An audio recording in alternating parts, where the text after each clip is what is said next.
Josh Green here for Tungsten Tales. I'd like to be joined by Raymond Smith, qualified for the World Championship once again. We saw some great stuff from your last year, Raymond. Looking forward to this year's event? Yeah, absolutely. Got a little bit more time to prepare for this one, so yeah, keen. You're only, what, three-ish weeks away now from the World Championship. It really creeps up on you, doesn't it? But in 3 weeks, you will be competing in the biggest tournament in darts.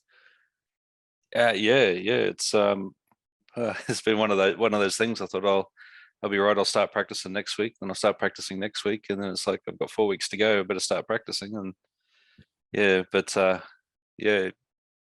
crept up, but I'm pretty excited, pretty keen. Let's reflect on last year first of all. I think many people came into the tournament, they didn't quite know what to expect from you. They hadn't seen you on a big stage for many years, but you came in and produced some fantastic performances in making the first round. I think people are not going to want to draw you this year, are they? I was pretty happy with the consistency that I put out for the I absorbed a lot of pressure early from Jamie, who was playing solid. So it was, I think that first set was fantastic. But hopefully the same happens again this year. Do you look back with any disappointment that you couldn't get the result against Mervyn King, because the game wasn't quite there, was it? It wasn't quite there. No, look, there's a lot of things to be disappointed about in that one. I thought I was mentally prepared for everything that was to come, but I started off really well. I held everything together for I think 4 sets, and then I don't know what it was. I was just backstage, and I wanted to pick up my phone and ring my kids and all that sort of stuff, and all the things that I thought I prepared for, I didn't prepare for that well. Fair enough. So I mean, run through the results. I mean, you obviously came through that qualifier with, well, looking at the score lines, relative ease, but I'm sure the standard over there is so high that it wasn't that easy. Just explain what the qualifier was like for yourself. The qualifier in Australia, is that the one you're after? Yeah. No, it was quite a difficult scenario. So we had a few issues with the satellite tour and how it was all put together, and I thought I hadn't played enough games to qualify. Then I got a call on Wednesday night saying that nominations are closing on it. They don't have my nomination. And I said I didn't play enough games to qualify. So I went back to watching the football and kind of sort of ignored it. And fortunately, my manager nominated me, and then next thing I know, we're in a car on Sunday afternoon driving down to Sydney. So we're in 15 hours later, drive down to Sydney and quick sleep, and then we're into it. And it was on a day that everybody was firing, so I think that kind of sort of held me in good stead, because while everyone was firing, I didn't have a chance to sit back and think, oh, I'm tired, I'm not prepared, or anything like that. I just got caught up in the game, and just it was one of those rare opportunities where I just turned up and enjoyed playing, and next thing you know, that it's over, and I'm kind of sort of disappointed. I wanted to keep going. It can happen like that sometimes, can't it? When you just completely going on adrenaline, not thinking about anything else. And I think when you don't have the time to prepare, so often it can be like that. Yeah, absolutely. I've been terrible for over preparing for events, or days within the events and all that sort of stuff. But I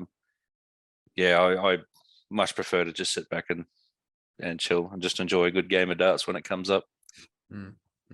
Could I ask about Kai? We saw him in the World Championship last year. How's he getting on? How's his darts going? I think Kai's been a little bit of a victim of his own success at the moment. He's doing really well at the local scenes, but every time he turns up to a tournament now, he's got the bullseye on his back and everyone's chasing him down. So, and I don't know. It's kind of weird this year. Last year there was probably 5 or 6 guys around the country that were firing consistently. Now we've got about 20 or 30. Some of the the tournaments run really, really deep. Yeah, you run down those names and sort of the players that made it to those World Series events, and you look at sort of the back end of the qualifiers, and it's always different names. And I think that does show the strength in depth now over there. We look at Mal Cumming, who's made the World Championships. Obviously, the DPNZ, we've got Ben Robb, who's made the Worlds once again.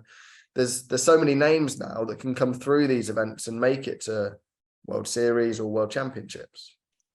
Yeah, I think that's a testament to what the PDC's done out here. The not just that, but the Australian Open as well. There's a lot more opportunities, and players are seeing reward for effort now. So PDC, you've got 3 events on the calendar out here for the World Series that we're taking 8 guys to go and have a look, and at each event. So players are just chomping at the bit now. We've got the opportunity now. We're getting experience. We're seeing what it's like under the stage and the big lights and playing the big guns, and then we're coming home and sharing that experience, and everyone's just growing. So, Yeah. Do you think the players now see it as not just a hobby and going and getting the chance to play against a big name player, but they're seeing it as a possible career opportunity? We've seen what Damon did. What is it, 3 years ago or so? Yeah. I don't think we're at that stage here in Australia yet. So it's good to make a fair bit of extra cash on the side and set yourself up. But it's still a 4 or 5 year slog to get there. I mean, for me, for argument's sake, I've run the numbers, and it's going to cost me around about $100,000 Australian to have a year and a half, 2 year stint over in the UK. We're just not winning that kind of money yet. So yeah, like Damon, for argument's sake, he did a lot of work over 5 years to plan what he did, and when he went over there, he didn't have to worry about any of the pressures and all that sort of stuff to perform straight off the bat. Whereas, he would still have that limitation as such. But it's definitely it's definitely getting smaller and smaller, that window. I think that is the thing for not just you guys, but spoke to Danny Baggish yesterday, and it's those players over in the North America as well. If you come over here and you take a tour card, you come through Q School, you've got to perform right away. Otherwise, what do you do? And then the pressure starts mounting and mounting, doesn't it? Yeah. Look, at the end of the day, you got to live and you got to feed yourself. So if you're turning up to a tournament needing to win a tournament, there's all that added pressure where you're playing guys that knock out 100 averages for fun on day in, day out, that don't have that pressure or limitation as such. So you're on a hiding to nothing. But yeah, as I said, that gap's slowly closing now. Like, I've had a look at some of the tournaments that are going around the UK. You can make a pretty good living on the tournament scene at the moment, a local tournament scene. So and all that information is filtering back to Australia now. So instead of having to have that 100K kicker to get started, we're coming back to 70K now and planning local tournaments and all that sort of stuff. So it's an exciting time for us. Yeah, it certainly is.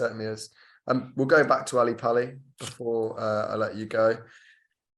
It's a huge opportunity once again. What would you consider success, and what are sort of your goals going into this? Are they similar to last year? Oh, my goals are always the same. I just want to put up a good effort and take a good account of myself. So the 2 games that I've lost at Ali Pali have been very, very disappointing. Like, I've walked away disappointed. So I'd like to, if I lose, I'd like to, hold my head high that I did everything that I possibly could. I was just done on the day. So yeah, as long as I do that, I'm good.